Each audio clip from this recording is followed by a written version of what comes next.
Hey everyone, and welcome to Earl Grey.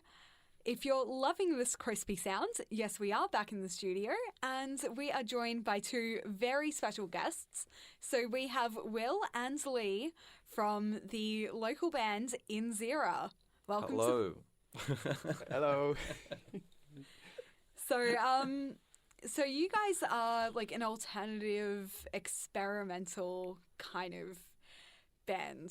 How would you describe your music, though? Because it's very genre bending. Yeah, it's interesting. I think there's each member kind of has a different kind of approach and a different sort of history with what they listen to, which is really exciting. We get asked this question a lot, and I don't know. I genuinely don't know how to describe it. I think it's more of, it's like what would you say? I don't really know. It's a bit of, like you said, it's a bit of a melting pot of a lot of different influences. Like you said, all different members have a different background in what they listen to and how they play and stuff. And I feel like it's a good, just like melting pot of a bunch of different influences. Yeah, it's like sad boy rock a little bit. Like sad boy jazz in a way. Yeah. I don't know. Triple J, when I was looking through your page on there, it had some artists that you were similar to. But are there any artists that you guys that inspire your music? I mean, I get a lot of hate from this from my friends and stuff, but I think Radiohead is a huge influence. That and Black Country New Road, I think just the work they've done has just been immaculate and just impossible not to take on too. But what do you think? Yeah, definitely. I would say the same. Yeah. They would be probably the two biggest ones. Radiohead, Black Country New Road, and maybe a bit of Yusuf Days. Yeah. In the rhythm section, but yeah, they would be probably the top three. Yeah, it's interesting. Quite a few of us. I mean, I'm not at all, but quite a few of us are jazz nuts a little bit. I don't know. Every time these guys talk about Miles Davis and stuff, I tune out. But it's but that's a huge influence, especially with our keys players Sani and Archie and Charla as well. They're just super into it, and that's really great because every time we write something, it's you'll have a basic idea, but then they'll change it and they'll morph it into something that's so much more interesting than what it used to be, I think, as well. Now, previously on the show, I've only ever interviewed one musician so far on Earl Grey, and his songwriting process as a solo musician would be completely different to you guys as a band. So how do you guys come up with a song idea? I think we don't really have a formula. It's sort of different every time, but most of the time one of us will come up with an idea or a progression, and then we'll just sit in the rehearsal room and sort of jam out on it and improvise and stuff, and then from there we'll structure it, and then we'll go, okay, where is it going, so then we'll write a B section, and then all right, where's it going from here, and we all it's a very collaborative process. No one's really all right, I've written this song, these are all the chords, these are the changes. It's always just an idea that just everyone gets to put their own flavor into it, which I think is a really, really lovely thing. Yeah, for sure. So we just played a gig on Saturday with Velvet Trip at the Workers Club, and that was really fun because, but the interesting thing about that was our opening song was it was made by all of us, but it started off as with Lee's guitar, and I think it was an interlude that you were doing, and it started off as just a sort of a idea to just link two songs together, but then after working on it, all six of us, it became our opening song, and it's really, really fun, and we're all super proud of it, which is really cool. So yeah, that seems like a really interesting thing, how you guys bounce ideas off of each other to come up with something new and exciting. And I wanted to ask about another thing that I read on Triple J was that one of the things that makes you guys so dynamic as a team is that you guys all have like a different relationship with each other. So you two are childhood friends, but then you've met other members of the band at different stages of your lives. So Yeah. how did you meet everyone? Well, we didn't have a choice, unfortunately. I remember vividly being a little baby and being like, I don't like this kid at all. And Lee going, you will like me. And he would terrorize me. I think there are photos. There's like videos of us. No, there's photos of us. Yeah. He's pushing me in a pram, and I'm not having a good time at all. So nothing's really changed in that regard. I wish it did, but that's okay. No, I love this man. But we used to play in a band with Sani, our keys player, and called Red Fairy, and that was a super cool experience. And then when that sort of disbanded, we came up with In Xira with some members that you met as well. I mean, how'd you meet Sam? I went to uni with Sam, and then we also started another band that dissolved.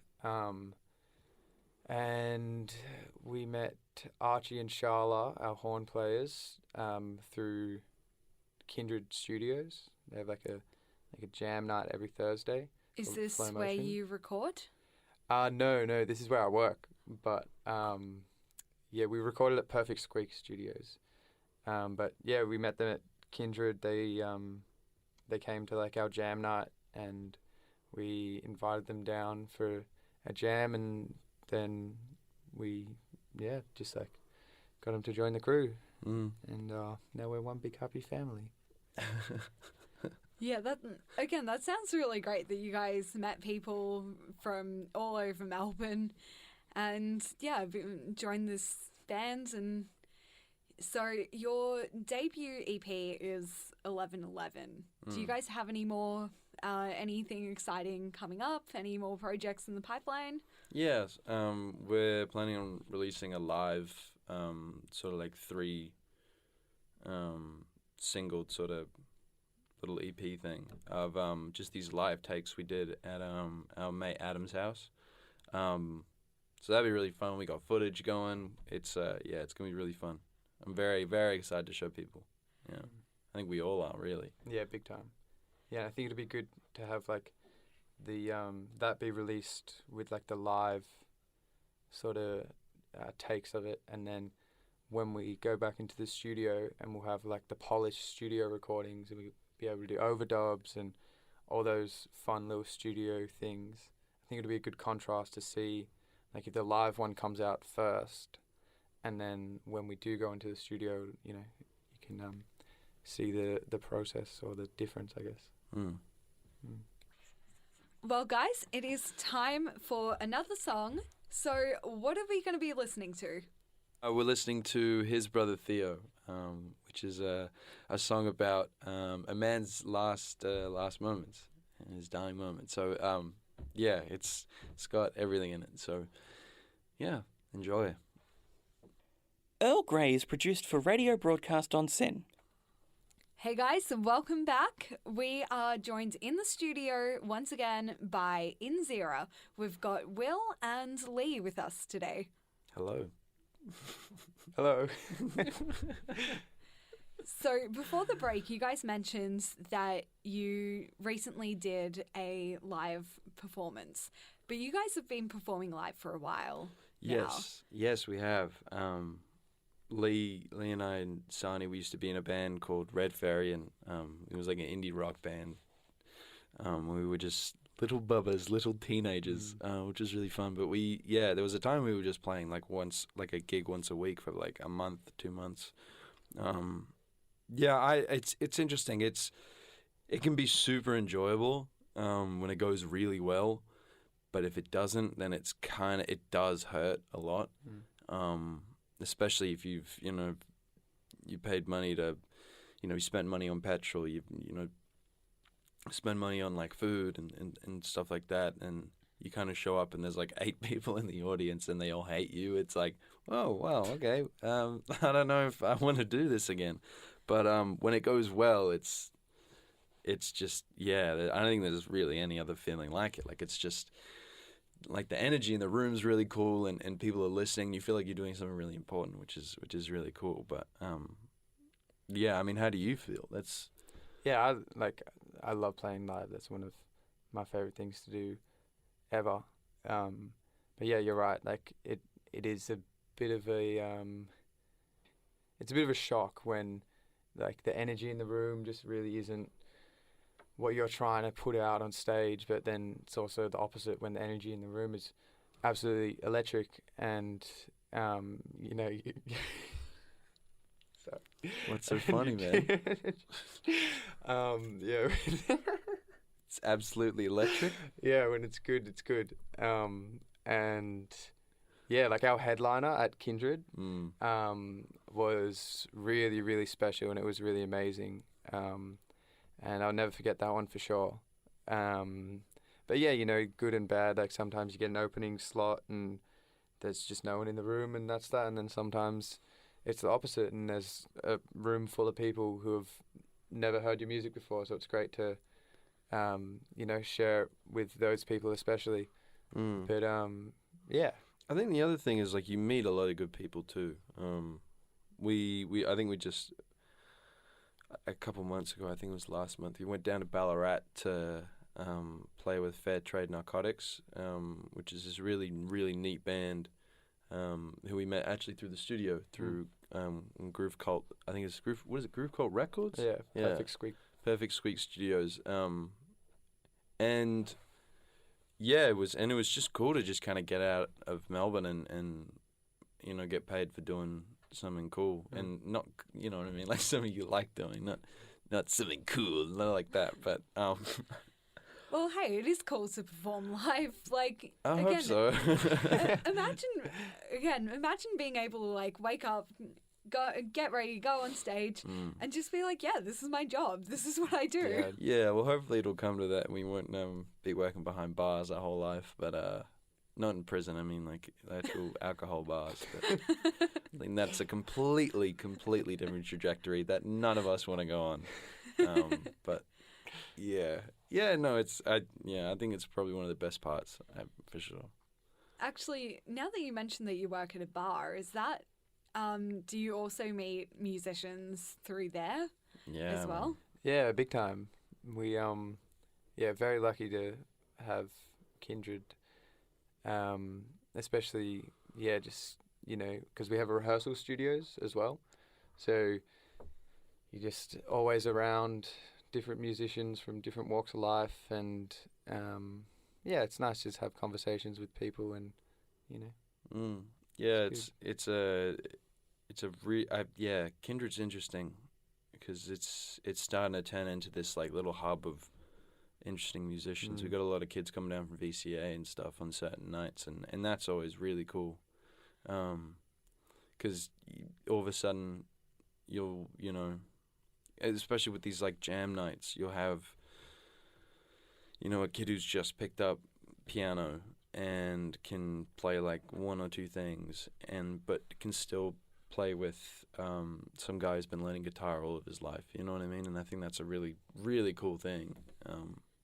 Wait, so what happens on a jam night? Because, again, in my mind, I'm just thinking of, like, you know, sign up and then perform 2 songs. But you mentioned someone who's new to piano joining up or teaming up with someone who's been playing guitar all their life. Is it more like a competition? No, not No, really. not at all. Quite the opposite. It so every Thursday at Kindred, we have what's called Flow Motion, and it'll start off with, like, a house band that's been curated by the booker, and it's always rotating, always different, but it's usually drums, vocals, guitar, bass, or, you know, keys, horns, whatever, and then it's just open to the public. So the sound engineer will set up, you know, microphones and all this stuff, and so you're encouraged to just come up and continue the jam. So it's all improvised, and, you know, you might tap the drummer on the shoulder and be like, hey, you know, can I have a go next? And then you got to keep that going because the other instruments aren't going to stop, or vice versa with the bass, guitar, all of it. So it's just one continuous flowing, improvised jam. That sounds really cool. I've never heard of anything like that. Yeah, it is really cool. It's really Yeah, fun. it's a good way for people to kind of get together that don't know each other. Like, especially working there, you see so many kids who just come in and like they don't know anybody, but they've just got like like a guitar in their hand, and then you see them like a couple of weeks later and they're out having drinks with everybody. Like it's a really nice sort of way to get people involved. It's a good community as well. Yeah, and it's also good for discovering new musicians as well.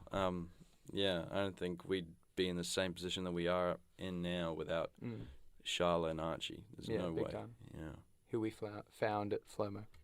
yeah. Oh, cool. Really, they just found us, I think. Yeah. Yeah.